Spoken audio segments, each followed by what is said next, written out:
All this action from the Historic Tour and Inland Championship combined is proudly brought to you by all our associate sponsors.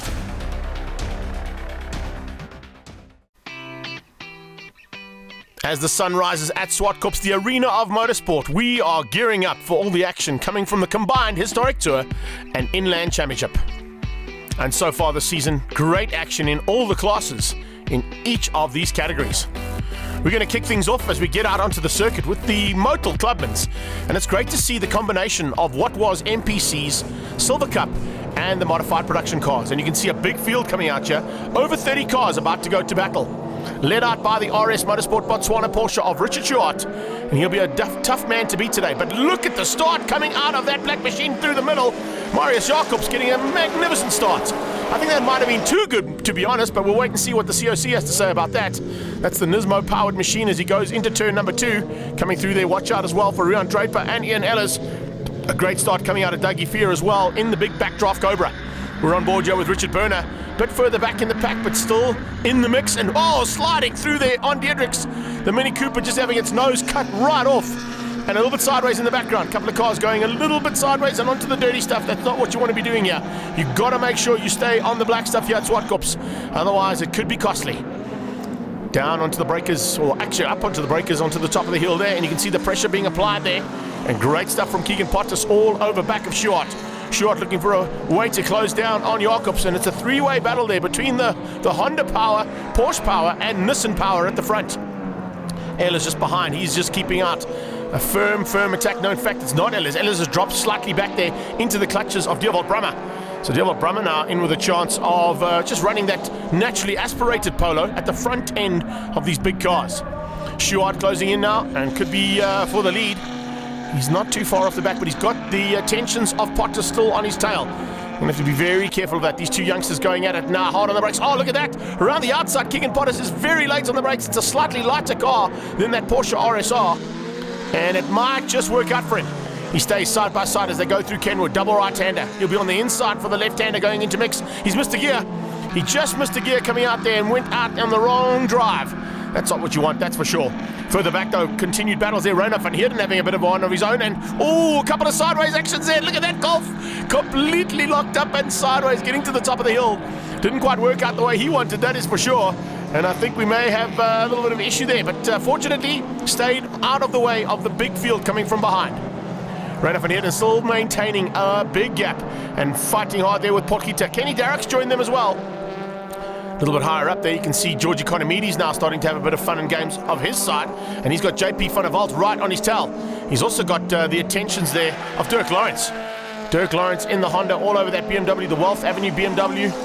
Running very similar colors to what it used to in Group N days. And now getting to development and getting it all sorted out. But look at JP Van der Walt going defensive to try and keep out the attack there from Lawrence and from Ishmael Peck.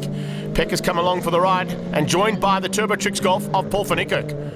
So it's a bit of a five-way battle there. Every single one of those cars, different manufacturers and different makes and marks of those manufacturers as well. Two Golf 1s going at it. That's a bit further back, and you can see that's Golf 1 City at the back. There is a Golf 2 in there as well. And great to see that we've got a problem. There's a car on the right-hand side. Is that Brummer's car? I think that might be Dierwold Brummer's car, who's parked on the sideline there. He's got some issues. The Mad Racing Golf, or the Mad Racing Polo, I should say, stuck on the inside, coming up the hill there just before the braking markers. So we'll wait and see if that's going to cause any issues here for the Clubmans. Right now, no issues at all, other than the fact that he's got massive pressure coming from the Polo, the Honda, or two Hondas, and just behind that, the Golf 1. And it looks like Economides is just soaking that pressure up. He's having a bit of a dice. He hasn't had one of those for a long time. He's normally right at the front. I thought the safety car might come out. Safety car coming out there. That's due to the fact that we had a car parked right at the top, and it is Brummer. Has he got it going again? Yes, he does. He gets going, but it's taken a long time for him to get it going. And it's the reason the safety car had to be deployed. Right back to the restart now. This time, Schuhart catches them all out and leaves some black lines through turn 1, Compendium Insurance corner. On the brakes. Hangs on to the lead, keeps out the charge coming from Marius Jacobs. But how have they all bunched up here now? Very, very close and in attendance. Rian Draper in the second of the space frames. He's got Doug Fiero all over the back of him. You can see Ella's now diving through, looking for a way past. Can he find it? No, he can't. He's fighting there with Leonard Archer and Dwayne Brown. The two of them having a fantastic little battle. And don't take out that Charles Darrick is in the mix as well. Darrick now looking for a way to just keep out Ellis. A nice little two-way battle there from the Golf 1s. There's Doug Fear. He's got just ahead of Rian Draper. using that big backdraft Cobra of his and the muscle power that's behind it. Now, side by side. Oh, a little touch. In fact, a big touch. Those two were together for a long way there. That's probably about 20-odd meters that they were side by side and actually rubbing plastics, or rubbing carbon fiber as they came through there. But Fear managed to hang on. No fear there from Dougie, as he had Draper alongside him. King Kenny with some problems. Kenny Darroch slowing up ever so slightly and allowing opportunities there for Roland Hopkins and Richard Hodgson to close things down on him. So it looks like he might have some late race woes there, trying to keep it together. Further up the field though, continued fighting as always. And in fact, Roland Hopkins now with Richard Brenner in attendance. Those two having a bit of a ding-dong and sideways and side-by-side action between two Golf 1s. Kind of expect that in this category. A lot of Golfs and Hondas out of the original class that was there. But Hopkins now just losing out ever so slightly down into turn 2. JP van der Walt all over the back of Economides now for turn 2 as well.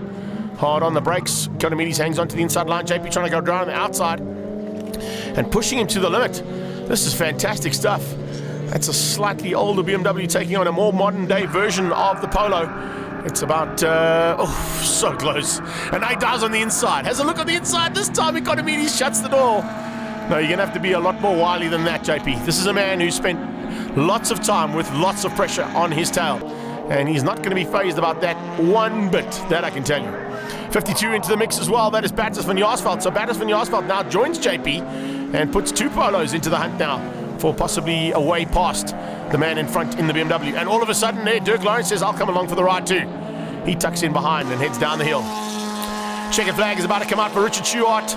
After the restart, he really wasn't too troubled, and he will take the win in his category. But Keegan Pottas takes Class A in the Clubmans ahead of Ian Ellis.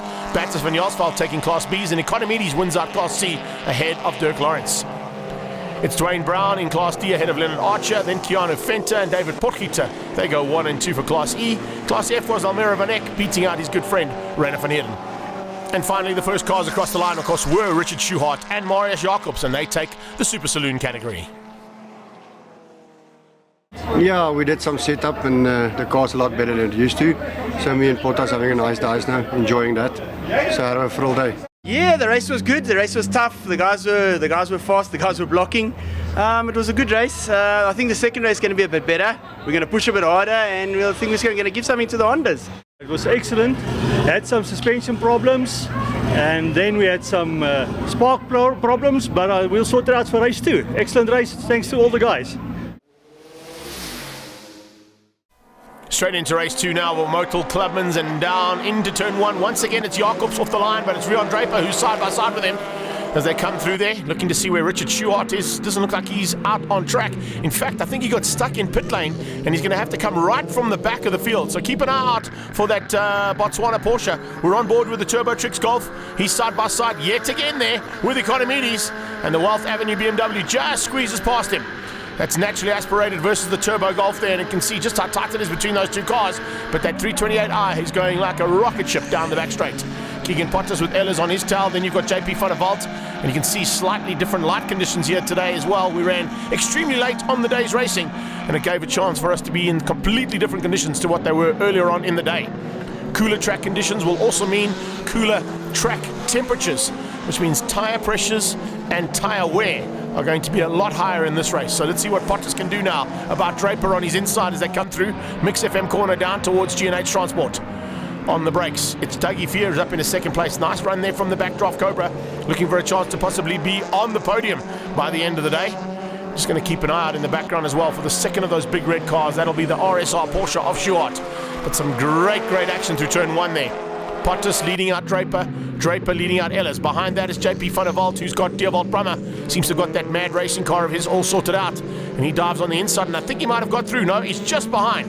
Then you got Batters van Jaarsveld and some problems with another car stuck in turn 2, but I don't think that will require a safety car. Let's wait and see. Brummer on the inside of JP. JP van der Walt shuts the door. Brummer has to go onto the dirty stuff and onto the curb to try and find a way past. He won't be happy with that. We're on board with him now. Let's see if he finds a way past on JP as they come down the hill. Oh, I think there was a little touch there between the two of them. He's on the brakes, and he's very good on the brakes as he comes into G&H Transport corner. Watch the drive on the inside now. Has he got good enough drive? He may have got through there. Further back. Oh, that's not good braking. In fact, that's a car braking completely. That's the Shield Golf, and the Botchki's out. Something has broken dramatically down the hill. Keegan Potter's now closing in on the back end of Doug Fear in the backdraft Cobra. Look at the power to weight ratio here of this little Honda. Closing in on that big backdraft Cobra. And squeezing him out as they go into Volkswagen corner. So it's a Honda versus the backdraft Cobra. It looks like Fear's going to make him work for it though. He's not going to take this one sitting down as they get to the top of the hill under the brakes. Is Keegan Potter's good enough? Yes, he is. Slightly lighter car ahead of that big backdraft Cobra. And Doug will just have to settle for what is now third place on the road. Just looking behind them though, keep an eye out on Draper and Ellis. And also just keep a very, very close eye because not too far back, I think I saw for the first time Schuart in the Porsche. Golf 1 versus Golf 2 coming into a very tricky corner. And you can see just how hard they're having to work there. Ibrahim Peck, and it looks like a little bit of fun and games there with Kenny Darroch too. But it's David Portketer we were watching there. But back to this little battle. Still no recovery here for JP van der Walt, or any respite I should say, because Brummer is all over the back of him and making him work hard. Now you can see just how difficult it is in these conditions, because as you go through turn 1 and down here to turn 2, it's almost like Sunset Corner at Kyalami. You have to be very, very careful because the sun hits you right in your eyes and it sometimes distracts you and you miss the braking markers that are very vital when it comes to this type of racing, particularly when you're in such close attendance. And we're about to have 3 polos in close attendance now. It's JP, and look at how hard Brummer is pushing, but right on their tail. Baptist van Jaarsveld has joined the party, so has Peck, and there comes Schuart. There's the Porsche, first time we've seen it in action now. Heading to the top of the hill. A little bit of extra squirt to the top of the hill. He even might get through on Dierwald. Yeah, I think Dierwald saw him coming. Gave him some room. And he dived on the inside. JP van der Walt now going to give him the same amount of room as they get through there and into the double right-hand at Kenwood. Schuart is through. He's now up to possibly about 4th or 5th place on track. And he's only a couple of laps to go, but what a great drive. Good recovery here from him. And possibility still of a good overall. Safety car is out. Must be an issue out in the circuit. We didn't pick up where that issue was. I think it was at turn number 4 with a bit of a problem there. In fact, it was at the bottom here with Leboczki. It was Leboczki's car that caused the safety car. They managed to get that car out the way, and we restart. Pottas now heading down towards turn 1, all over the back of Marius Jacobs. Now, this has helped Keegan Pottas out dramatically. Check this out. He may even have a go here on Marius Jacobs into turn 2. Doug Fear has got big problems of his own, though, in 3rd place. And speaking of 4th place, Ella's giving way to Schuart. I think Ella's realised that that Porsche is going to be slightly better, and Ian Ellis now knows he's going to be fighting for possibly 4th or 5th place. Car on the side of the road there as well. Bit of an issue. Could that possibly be right to the end of the day? We'll wait and see. That might have been Roland Hopkins' Golf, I think, was pulled to the sideline with a bit of an issue. But here we go to the top of the hill. This time it's Pottas diving around the outside, then decides to change his mind and goes inside. Marius Jacobs, I don't think, has got an answer. Motel Clubmans in full flight to the top of the hill, and there you have it. Great drive from Pottas, moving through into 1st place. Now Jacobs goes on the defensive. He can see Doug Fear in his rearview mirrors, but more importantly, he's watching, and he's got a little bit out of shape there. There's a bit of an issue on that car. I wonder if it's affected him to the line. It has. Marius Jacobs has just been able to keep out Richard Schuart, but as they came across the line, there's the results. Pottas taking the win in Class A's ahead of Ellis. Brummer takes B's, and Ishmael Peck takes the Class C's ahead of Dirk Lawrence. Dwayne Brown and Ibrahim Peck share the podium again in the Class D's. E's went to Kiana Fenter once again, and Kenny Darroch this time with a better outing, taking it there. Look at all the action in the background, though. It's not over. A couple of cars still running wide as the result panel comes up. And it's Marius Jacobs once again who hangs on, this time beating out Richard Schuart. Up next, join us for some Lotus 7 action from the Lotus Challenge.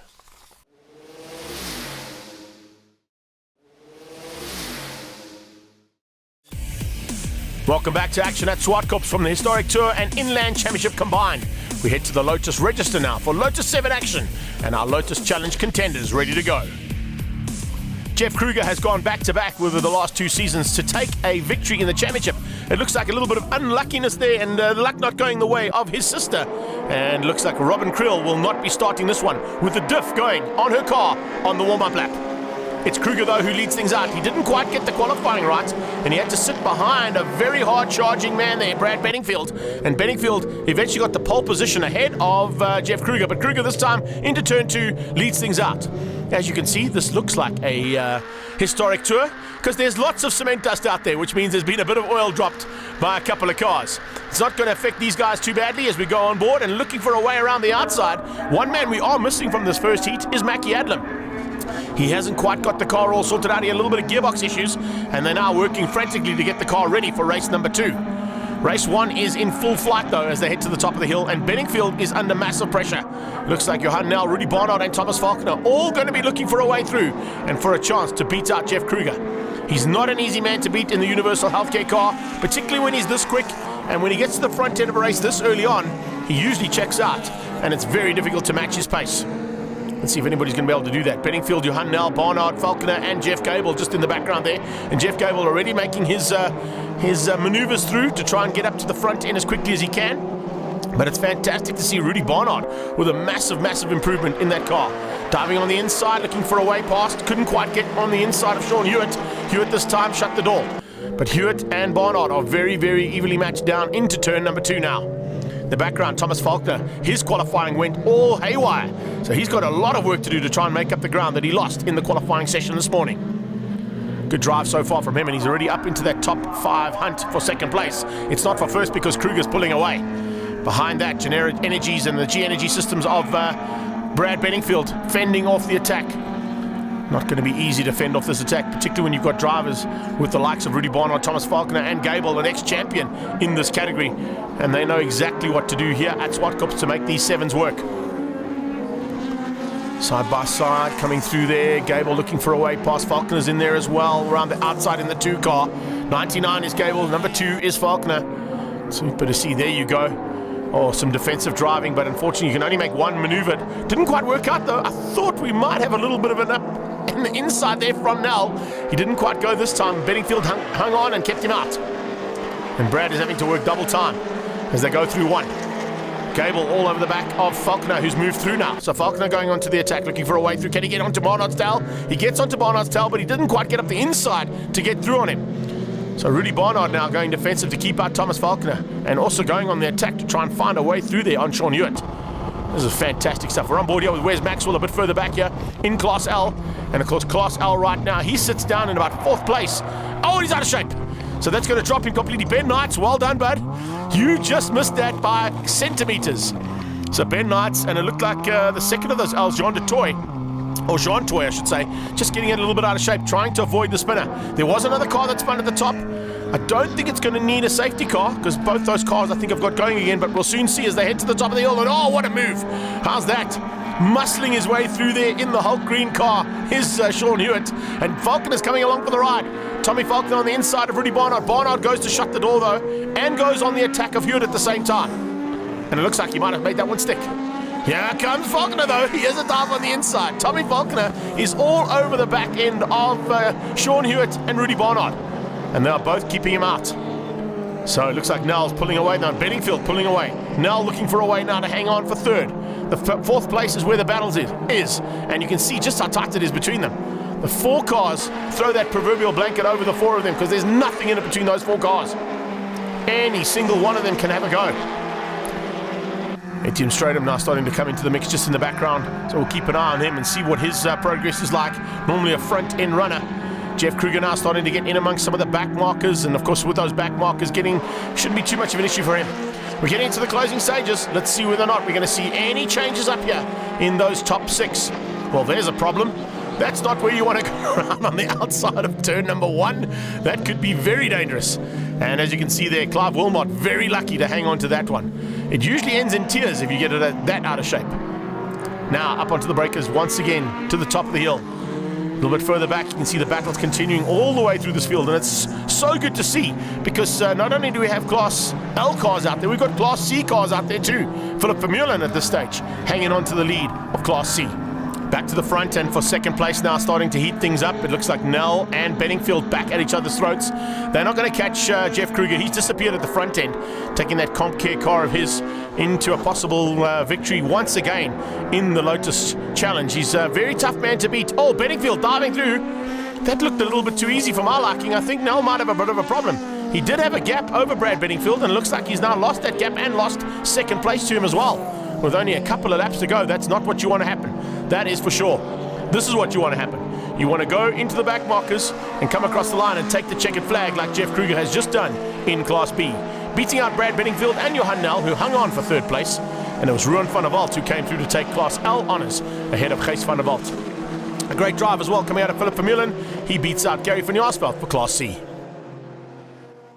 I'm Happy with the first lap. It was good. We made up 2 places. We're in second. But after that, I've got no one to blame but myself. I went off up at turn 5. Just couldn't get the car stopped. Went into the kitty litter. But after that, not too bad. Made my way back into second. Pretty happy with the day's results. Or first race. Let's see how we can go in the second one. Great to have another young and hungry driver in this pack of cars. Oh, where are you going, Etienne Stratum? Thanks for coming, bud. That's going to be a 30-second penalty, no doubt about it. But, yeah, if you do that kind of maneuver, just put the hammer down and go. Don't brake again. He braked again, and that's going to be even more costly now because he's dropped down to about 9th place from his 6th place on the grid. So Stratum just getting it all wrong off the line and now having to do a lot of work from a pack of very hungry Lotus drivers. Not where you want to be. Ruan van der Walt, here we go, on board with a man who was the top end of Class L and looking for another victory here. Nice Arai helmet he's got on there as well. Good spray job on it too as he comes through. But it's Jeff Kruger who has got the drop on everybody. Rudy Barnard is up in a second. What a start there from Barnard. Barney's Property Development Lotus doing a super job there, ahead of Nell and ahead of Brad Benningfield. I wonder what happened to Brad on the start there. Didn't quite go according to plan, but here we go, under braking. Sean Hewitt dives up into 4th place behind Thomas Faulkner. Then you've got Nell, Gable, looking through this field. Mackie Adlam is up there as well, you won't miss him. If you do miss that bright red car that's gone through there with the red cowlings and the red roll cage, then you are not watching the same show I am, because you'll definitely spot Mackie Adlam. I think they can spot him from the moon, and that's how bright that car is. But Jeff Gable doing a super job right now, all over the back of Sean Hewitt, and looks like the two of them are going to go at it with Johan Nel for a potential 3rd place or 4th place even in the overall standings here. Coming down on the breakers there's Gable diving on the inside of Nel. Has he got enough? Yes, he has. Puts the wheel up on the inside. Johan Nel gives him a little bit of room to play. Nice respect between these drivers as well. There's always enough room to play. There's always enough room to get a car in or out of trouble when you're fighting in the Lotus Challenge. Further back, it's Van der Walt taking on Van Aert and Van der Walt. So it's 2 of the Van der Walts. That's Ruan and Gijs taking on Peter Van Aert. And Van Aert having a super run here, possibly looking for a 2nd place in Class L now. In Class C, still no changes there. Philip Vermeulen still hanging on. Problems for one of the cars pulling into pit lane there. Looks like Andre Himman with some problems there from Adlam Racing. This is Gijs van der Walt's point of view as we go onto the main straight. And look at what a shot. What a great shot here from the producer. Sunset in the background, great crowd shot, and a great cloud shot as well as they go through there. Now into turn 1, up the inside of the Vibro machine, and looks like Van Aert is in trouble. The Van der Walts are going in on attack here, side by side, trying to close down and give Van Aert a bit of a run for his money. And he's certainly enjoying every bit of this little dice. This is Ruan van der Walt's point of view once again. He's looking for a way through. Can he squeeze out Van Aert? Yes, he can. He's got good drive onto the back there. Just managed to get through and hangs on. So it's Kruger from Rudy Barnard. This is the battle for 3rd, 4th and 5th, and make it 6th place now because it looks like there's a 4th car that's joined this little battle, and that is Jeff Gable. So Nell is now on the back end of the hard charge coming through, and you can see Thomas Faulkner very, very close. Very tight stuff there between Faulkner and from Nell Hewitt. And don't forget, we've also got the number 99 there of Jeff Gable, who's come to the party as well. Further back, continued action. Here we go on the breakers down into turn 2. And it looks like it's going to be L80, Gijs van der Walt at this stage, leading things out over Ruan, and just behind them, Peter Van Aert. Not too far off the back end, there's Ben Knight. He's a seasoned campaigner when it comes to Class L action, and he's been around for a while. Actually had a chance on a few occasions to have a bit of a dice with him when I was doing a little bit of Lotus Challenge racing, so good to see that the stalwarts are still in it and still giving it absolute stick. So right now, Hewitt hangs on, Nell, then you've got Faulkner. Faulkner under attack from Gable. Gable is very close onto the back end of that 2 car. Then it's Mackie Adlam starting to make his way to the front end. The way I'm looking at things right now, it looks like Adlam might have a little bit of a problem though. I'm going to keep an eye on that car. There's a possibility that Adlam's got an issue there of some nature. He's not quite getting onto the braking markers like he would normally do, so we'll keep an eye and see if there's any issues on that car that could potentially ruin his day, because he's had a really tough day in the saddle. Speaking of tough days, Faulkner makes a big mistake and Adlam gets out of shape. Woo, how he missed Thomas Faulkner there. Only Adlam could catch that car. Back to Class L.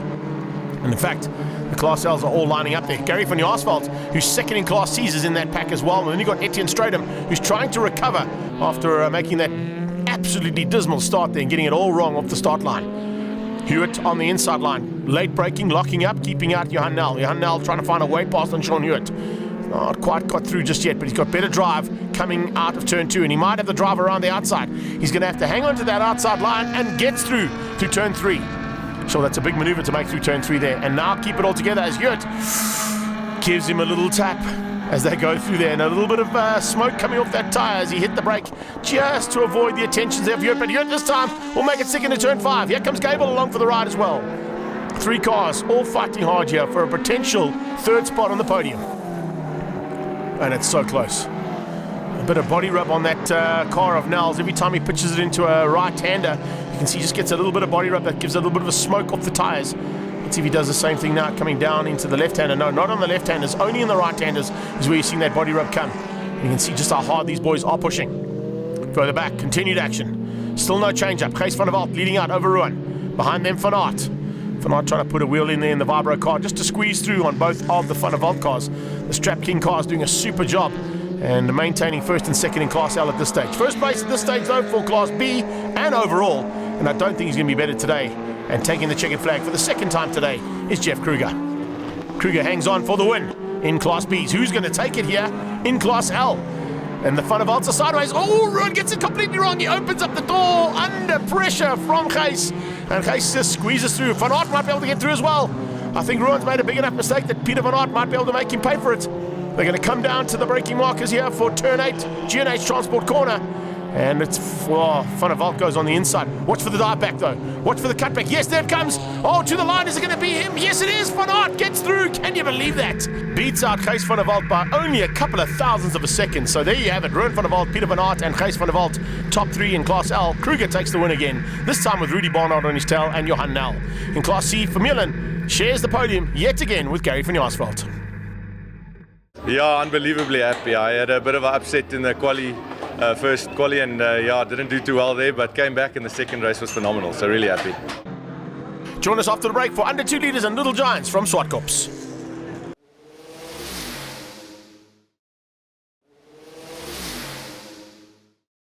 Welcome back to the historic tour here at Zwartkops. Historic cars in full flight now as the Little Giants and Under 2 Litres make their way into turn 1, led out by Vic Kampfer. And looks like Alan Poulter side by side with him there. The 2 Volvos from Tom Kampfer Motors. Under a bit of pressure there from the 5 car of Jody Robertson. He's moved up into the Alpha from Trans Africa Racing. And at the front end of the Little Giants, it looks like Chad Tendashate and Ishmael Beloy with a big problem down into turn 2. Looping out the GSM Dart and falling right to the back of the field. So Ishmael Beloy, of course, the champion in that category, now at the back of the field will have to do a huge amount of work to try and get through there and possibly get back into contention. Jody Robertson keeping off the 2 Alphas just behind him.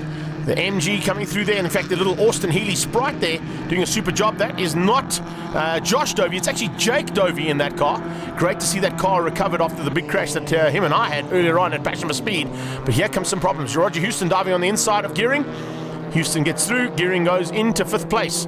And Under 2 Litres now, just pulling ever so slightly away there is Vic Kampfer. Alan Poulter doesn't seem to have an answer, neither does Jody Robertson or the other 2 Alphas behind him. The only answer there, of course, was Patrick Gearing losing out to Roger Houston. There's a maneuver, Terence Carlo diving on the inside of Chris Carlisle-Kitts. And Carlisle-Kitts at this point looking for a chance to win out. But he's still going to try and find a way through there on the hard charge, of course, at the front end of Brian Rowlings. Rowlings in the Cortina. He's hanging on for the lead at this point. But, oh, hello! That's not the way you go into turn 5. Not quite sure what went wrong there, but Roger Houston coming together there with Jody Robertson, and the 2 of them nearly both going off circuit. Jody Robertson had to take evasive action. Might be some more evasive action being taken here as Carlisle-Kitts and Carlo come together. They've got through and looking for a way past. You can see them closing down. Stephen Britz is also in there as well. And the battle for the Little Giants is starting to heat up big time because Carlisle-Kitts is all over the show and off the track. That's not where you want to be ending up. Chris Carlisle-Kitts making a big mistake down out of turn number 1. And now makes it, fortunately gets it back on track. Look in the background though, that of course is the 115 car today of Ishmael Beloy. Normally runs 15, but he's made his way right up into contention, back into 4th place. And with a couple of laps still to go, he might still be able to get to the front end after going off and looping out in turn 2 as we saw earlier on. Here he comes, diving on the inside for potentially 3rd. Couldn't quite get on the inside of Carlisle-Kitts. And looks like that Anglia is going to just hang on for now. But the GSM Dart has got a little bit of extra straight line speed. And there you can see it. Going into turn 1, he gets up to 3rd place. He's got 2 more cars to negotiate and potentially could get himself back into a top of the podium finish. That'll be an amazing drive from Ishmael Beloy. Drive at the front between under 2 litres is Vic Kempfer, leading things out over Alan Poulter. Poulter hounding his teammate. Those Volvos are very, very good. And you can see at the hands of these two, they are pretty much untouched. It's a pity we don't have Trevor Tuck and a couple of the other Alphas here today, but those guys would certainly be giving them a little bit more run for their money. Not to take anything away from what Pat Gearing and Jody Robertson have done, but they just haven't been able to match the pace of the two Volvos. So now we're getting into the closing stages, and it looks like the 7-7 car of Andre Villiers. Oh, Villiers out of shape! He just gets it out of shape there with the pressure coming from behind from the leader, who's now taken the lead, of course, Ishmael Beloy. Villiers was leading out there in that Cortina, and he's done a super job to try and fend it off, but didn't quite work out. Coming down now into the braking markers, and it's side by side. They're going for a formation finish here, I think. Checkered flag is on standby. Is it going to be Poulter or Kempfer? Kempfer just wins out of Alan Poulter. What a maneuver. And in fact, just in the background there was Kasi Kutsia. So it was a photo finish they were looking for there for the Tom Kempfer team. Ishmael Beloy wins out the Little Giants, and then it was Brian Rowlings coming through there for Class B. Class C, it was Villiers, but Adrian Villiers now will have to do some work heading into the next race. Straight into race 2 now, and the Little Giants, and under 2 litres leading things out at the front end, and this time Alan Poulter trying to get through on his good friend and teammate Vic Kempfer, and it looks like he's done that. He has. Going into turn 2, it's Poulter who leads out with the Alphas right on their tail. Then it's Chris Carlisle-Kitts with the attentions coming from Trans-Africa Racing's Ishmael Beloy. Watch out for a hard charge coming out of Robbie Frank as well. He'll definitely be looking to give these boys a run for their money at the front end. Didn't quite feature too much in race number 1, but definitely looking for a chance now to squeeze out a couple of the Little Giants. So we got Volvo, Alpha, Alpha, Alpha. That's how it goes as we head up to the top of the hill now for the very first time. Jody Robertson all over the back of Gearing, looking for a chance now under braking to possibly squeeze through. Gearing doesn't quite get close enough, but he's definitely putting their tensions onto the back end of Kempfer. Vic Kempfer losing about half a car length there, but makes it up under braking and then through the right-hander. And the two Volvos now going to try and work together to get away from the Alphas. Ishmael Beloy doing the same thing at the front end of his little battle, but keep an eye on the background because there's some definite maneuvers happening from Robbie Frank. And Frank, I think, will be bringing that little Lotus of his through the field as rapidly as he can. He's just got through there on Jake Dovey. He's now got Terence Carlo in sight. And Terence Carlo is going to have to be very, very careful because there's a very quick little car coming from behind. Across the line one more time. Kempfer, retakes the lead. Kempfer around the outside into turn 1. That takes some big cover. Needs to make a move like that stick. And he gets through on Poulter. I think Poulter might have given him a little bit of room to play there. Great to see the two teammates working frantically though. Here comes Jody Robertson diving on the inside for third and gets on the inside. Nicely done through in the Trans-Africa Racing Alfa Romeo GT Junior. Just getting through there on that little Julia. But really tight stuff between the three Alphas for third place overall in under 2 litres. So it is definitely a move coming from Robbie Frank. He's got through on everybody except for Ishmael Beloy there, as you can see. Then it's Carlisle-Kitts who hangs on to third place. He's ahead of Villiers, and then it's Terence Carlo. Terence Carlo now trying to find a way past on Villiers. Remember, Villiers with that red and white tape coming out of the back of his car saying that he's still a rookie. And here comes Carlo on his inside, looking for a way on the brakes in the hard top version of that Dart. Oh, very close between the two of them. Just enough room to play there. Terence Carlo definitely hounding the back end and looking for a way past. Yeah, they come up to the top of the hill again, and the Alphas very evenly matched. The two Volvos have got away again, but it's a good battle here between Jody Robertson, Gearing and Houston. And Pat Gearing at this stage would love to be in third, not behind Jody Robertson in that Alpha of his. Jody opening up a little margin to go through, as you can see, just pulling a slightly better line through there. Gearing just trying to hang on. Here comes Carlo. Carlo on the attack. This time is he going to make it stick? No, he's not. He's going to run into the curb and he gets into the side, opens up the door, literally, of that car, trying to find a way past. Forces Carlisle-Kitts onto the dirty stuff, and Carlisle-Kitts has gone sideways.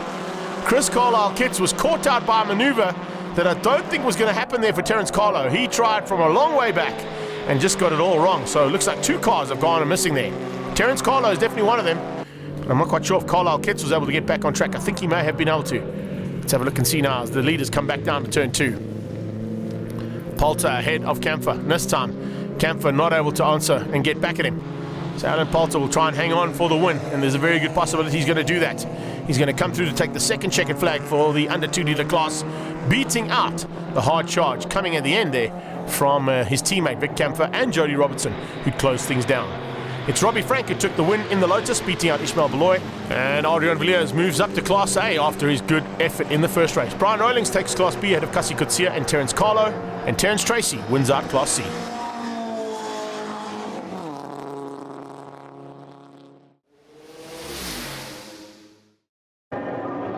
Straight into pre-74s, pre-66 and 68 Lamar Sports and GTs, and the pre-90 Sports and GTs as well. Pretty much the front end of this field, though, could be Porsche Cup and Porsche RSR Cup, because every single one of those Porsches is a derivative of the RSR Cup. Lee Thompson didn't get the memo, neither did Louis Clutie, who's coming along in the Beetle. Lee Thompson in the big Ford Galaxy out of Trans Africa Racing, and Jeff Kruger there in behind having some fun in the Ford Fairlane. But the other man who didn't get the memo is that man there. That is Warren Lombard in his big Peps Automotive Cobra. And he didn't clearly get the memo that you had to bring a Porsche to the battle. It's like bringing a knife to a gunfight, bringing that Cobra along. Or maybe it's the gun to a knife fight. We'll wait and see. Let's see what happens now with Lombard as he comes into action now in the back end of that RSR Cup. Front end, it's all about Schuhart, and he's fighting hard with Andre van der Merwe and with Roy Campos. So those two cars going exceptionally well. And the fight just behind, just coming into play there, of course, we'll be looking for Brian Algar, and look out for Richard de Roos and Richard Pott in their Porsches. We've got George Vakamides in there as well, so it's non-stop action. This is great as well. Look at this side by side. Louis Clutie going around the outside of Tendeshate. Where in the world do you see a Volkswagen Beetle taking on a Chev Camaro on even ground? Only here. In the historic tour. And Louis Clutie, of course, has got a stock standard Beetle. There's nothing modified on that car whatsoever. Hard braking there, coming out of pot as he comes on the inside. Does he make it stick? He runs a little bit wide. And, well, the two of them are very evenly matched. They're exactly the same cars, almost. Probably just a couple of years difference between the two models, but needless to say, capabilities are pretty good. Chad Tendeshate now on the inside of Neil Lobb. Neil Lobb losing out there in the big Mustang.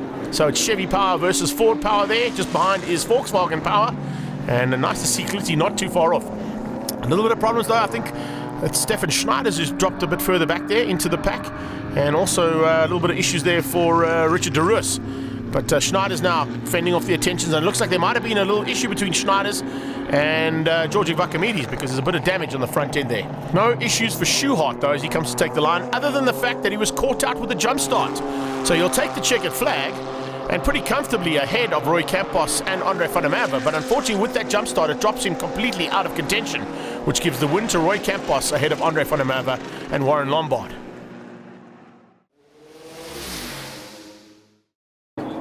Straight into race 2. This time Schuhart's going to be very wary not to get it all wrong, and this time I think he got a better start, so let's see if we can keep it all together now. Campos in second place with Lombard all over the back of him now.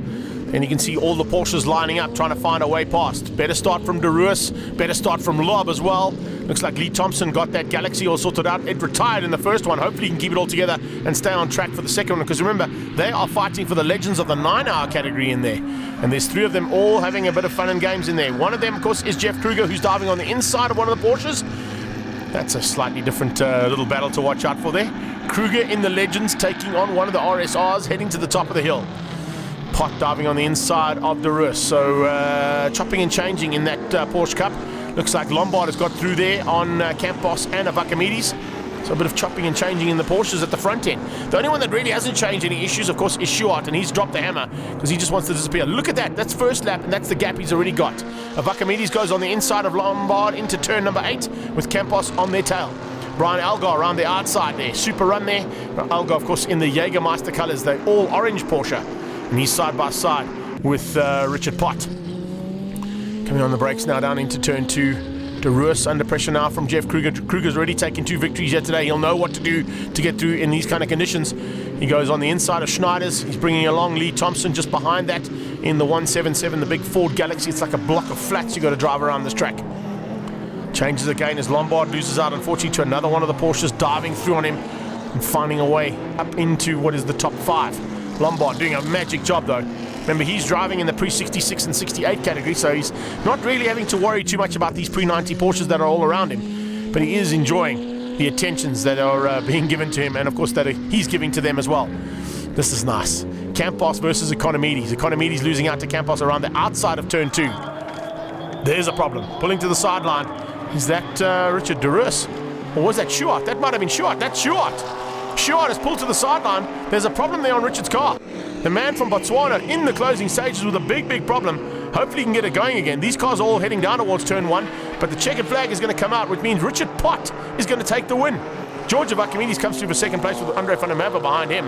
It's Warren Lombard and Jeff Kruger beating out Chad Tendershot there for the top 6. Join us after the break for some more action from the Universal Healthcare Super Saloons and the Charlie Super Spa Pursuit Series.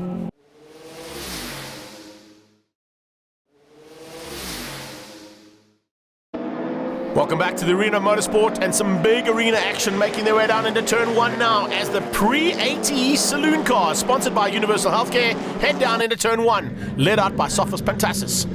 Andre Tenapel is in there as well. He's in the Sirocco, and you can see them all just lining up.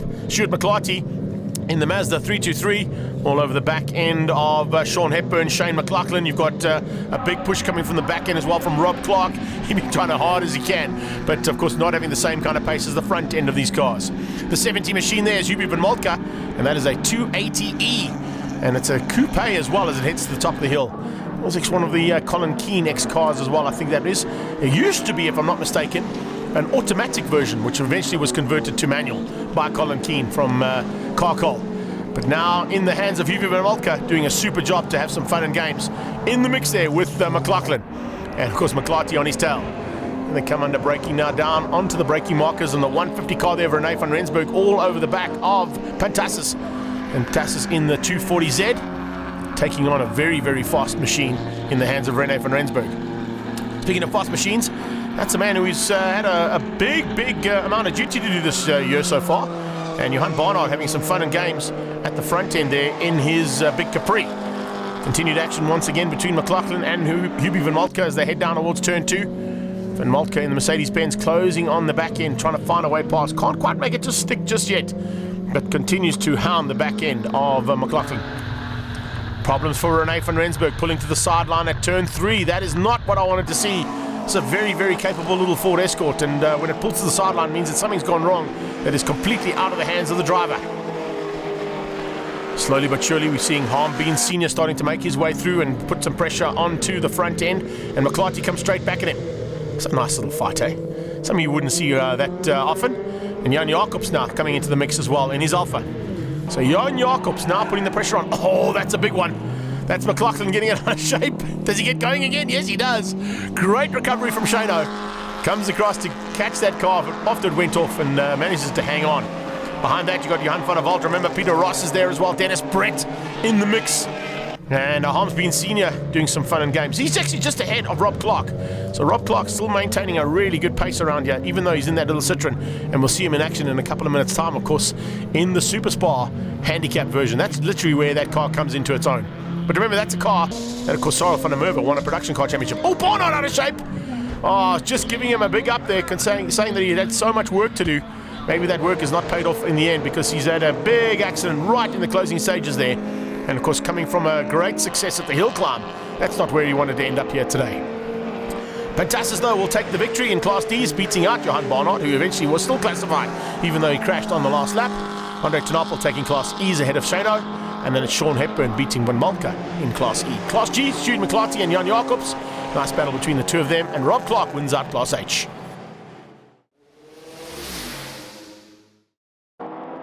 Slightly depleted field now for race number 2 due to the fact that a couple of cars had some issues, but still great racing expected here for the Universal Healthcare pre-80 saloons. We don't have any Class A, B, C, D or E cars, but we're still going to have some fun and games, that's for sure, as they come down on the braking markers now into turn 2. And just starting to get themselves all sorted out. Peter Ross has got the attentions of Rob Clark already. Rene van Rensburg trying to make his way past both of the Mercedes-Benz. In fact, he tried to thread the needle between those two Mercs. Couldn't quite make it. Tiki goes around the outside. They're making him work hard. Van Rensburg, remember, is a much quicker car, and he's in the mix because he had some problems. He now wants to try and turn his day around. Let's see if he's able to do that. Shano looks like there's a bit of smoke coming out of his car, or is that just a bit of cement dust off the track? Front end, though, it's Van Malka. McClarty dives on his inside for a possible 4th place, and he gets it and makes it stick. Hubie van Malka just wasn't able to keep out McClarty.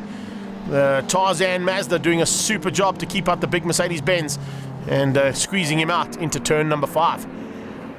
Fantastis leads out. He has got Tunapel on his tail, and then just behind them, Sean Hepburn. The Haiku mid-range car just ahead of McClarty there in the Don Brains 323. Van Maltke going to come back at him, and Rene van Rensburg has got through. He's up just into the 6th spot there. You can see the blue and white Escort starting to make its way to the front end, and rapidly at that. Under braking. Oh, he gets forced off. Van Maltke didn't see him. How was that? Yo, that was close. Rene van Rensburg, you were very lucky to survive that one. If that block of flats Mercedes-Benz had given you a little tap, you could have ended up in tears there.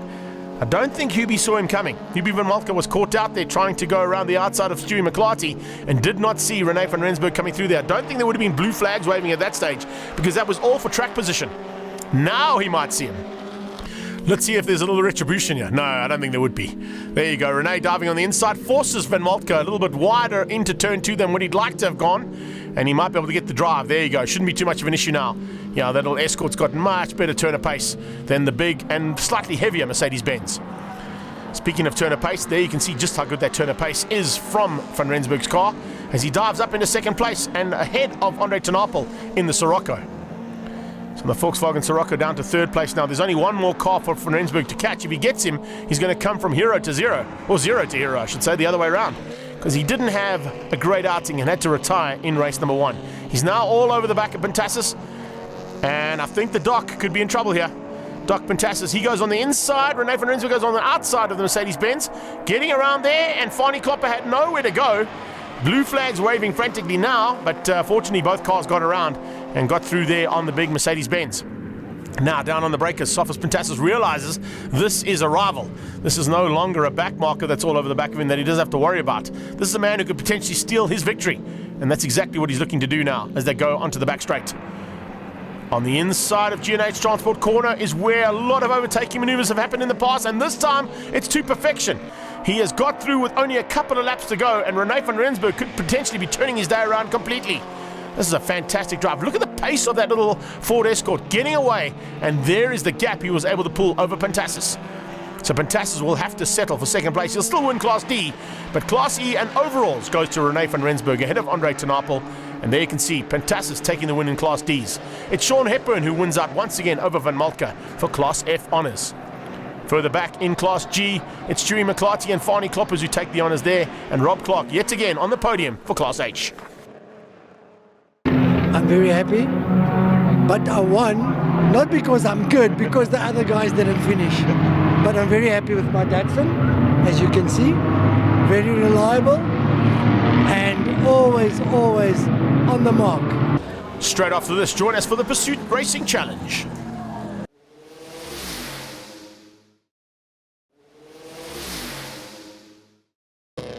Charlie Superspar Pursuit Racing Challenge now on the track here at Zwartkops for the Historic Tour and Inland Championship combined. And it's Rob Clark who will set the pace here. Now when I say set the pace, this is a slightly different format of racing if you've never watched this before. It's a handicap race, which means the slowest car will start first. Michelle Smith will be the 2nd slowest car, followed very closely there by the Lotus coming into play and getting off the line rapidly.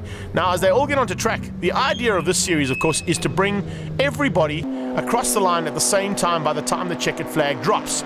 If the timers and timekeeping crew have got it all right, that's exactly what should happen in theory. However, you've got to try and find your way through a big field of cars, and you can see just how difficult it is. Any maneuvers that have to be made need to be made early. If you don't make them early enough, or you miss an opportunity to overtake, it can be costly. And that's exactly what we're seeing there, with the attentions being shown by Michiel Oberholzer to try and get through on Hubie van Maltke. One of the fastest cars out there, of course, is Kohler de Klerk, and he would have been one of the last cars to get away. And another 240Z getting out of shape, unfortunately, there. The big Nissan Skyline. In fact, Frans Venter, that was in that 280ZX, getting it out of shape. 21 comes through there, and Michiel Oberholzer now trying to hang on, see if he can be able to just make his way to the front end and find a way through on Henk de Klerk in that Honda Civic just ahead of him. Jose Vasquez in the Mercedes-Benz 280E now, and Michelle Smith losing out as they go through turn 1. Smith, the second car to leave, and coming into this race now with a chance. The only one they really haven't caught just yet into this closing stages, because remember what happens is they've got to catch the car out front, which was Rob Clark. He had almost a lap lead over the second car, so it's a long way to catch him. Then you've got to go and catch him again in the space of 8 laps. And then also take into account that you may not break out of your allotted time. It's very difficult. There's the change up for the lead. First time we've seen Michael Matthias in the BMW 535i getting ahead of Rob Clark. Clark going to try and stay with him though. He's thinking to himself, well, there's a possibility that Matthias might have broken out. Let's see if that's going to be the case. Their breakout times have been allocated, and of course the BMW is looking at least a 1 minute 24. And at this stage, he's nowhere near that. Conor de Klerk, though, is very near. Not only himself, a couple of cars, but the barrier on the outside. And the Citizen Motoring will be happy with that kind of coverage, especially when you got a 300Z spinning 360 degrees. That's not where Michelle Smith wanted to end. That's a big pity for her. And out of this first heat, I'm sure she'll be back for race 2. He has another very quick car starting to make its way to the front end in the closing stages, and it's one we needed to watch out for because that was the last car out of pit lane. Dennis McBeath in the MPT, looking now to close things down and possibly get through. This is into the last lap, and you can see just how the traffic is starting to heat up here and starting to get a little bit more than what you'd like on a last lap. But of course, you've got to find your way past, and that's exactly what he's trying to do now. Looking on the inside of Robbie Frank. Robbie Frank goes on the inside of the Mercedes-Benz. Behind that, you can see coming through, of course, is the other lady driver that's on track. A super run from her so far, and let's see whether or not she's able to keep it all together. The pink Porsche just in the background there, and super run there from Althea Pretorius. So Robbie Frank gets through on the Mercedes-Benz. Althea Pretorius not quite getting there. I don't think they're going to catch him. No, they're not. Michael Matthias is going to hang on with a bit of smoking gun as he comes across the line there in that 535i. Has he broken out? Let's wait and see. Further back, till to finish up, it's Michiel Holberholzer, Dennis McBeath, Henk de Klerk, and there you can see Althea Pretorius pushing it to the line and to the limit and over the limit, in fact. She crosses the start-finish line and the timing beam on the dirty stuff, but it'll still give her a great finish in 11th place. So Matthias takes the win there ahead of Holberholzer and de Klerk in the fine car class, and in the trophy cars, McBeath wins out over Vasquez and Hutzenberg. Straight into race number 2 now. Sorrel on the side of the car means it's Rob Clark who's actually behind the wheel, but Sorrel van der Merwe, of course, won a production car championship in a similar car in the early part of his career. You can see just how difficult it's going to be here for these guys and girls, because this is the last race of the day. It's about 10 to 6 at night. That means lights on, and we're going to be fun and games and try and get our cameras to give you as much of this action as we can. We saw it was all about the BMW of Michael Matthias in the first race, and you can see he's under a bit of pressure early on, and it looks like he's not going to have it all his own way this time. We got the Mercedes-Benz of Jose Vasquez putting some pressure onto the back end of him, and it looks like he's going to be pushing hard. Richard Tudor-Owen also up there in a Mercedes-Benz, looking for a way to get to the front end early on. You have to get to the front, you have to make your overtaking maneuver stick, and that's exactly what Holberholzer's doing there with Van Moltke on his tail. And in the background, was that a spinner? Yes, it is. Oh, big mistake. Is that Michiel Holberholzer? Yes, it was. Michiel Holberholzer making a bit of a mistake there, and that's going to be very costly. You cannot afford to make any mistakes. That will be very costly. Hartzenberg, third on the podium in the first race. Now, can he move a little bit higher up? Let's see if he's able to get through here. He's got through on...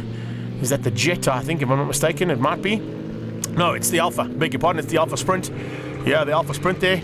And slowly but surely making its way to the front in there. Stan Stacey just not where he wanted to be. Look how difficult it is here.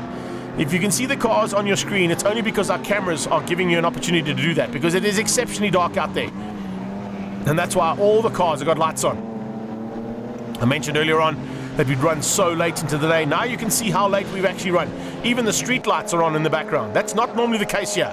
But Henk de Klerk didn't worry too much about that. He came across to take the overall win and the win in the fine cars over Bert van Aal and Michael Matthias. Jose Vasquez wins out over Hartzenberg, and Harm Bien Sr. ahead of him there in third. Well, we certainly hope you enjoyed all the action there from the historic saloons, Little Giants under 2 litres, the Lotus Challenge and the Clubmans, and never ever take out the action that happens in the dark with Charlie's Super Spa Pursuit Series. We hope you join us at the next round of the action from the Historic Tour and Inland Championship. On behalf of all our associate sponsors, thank you for joining us, and we'll see you soon.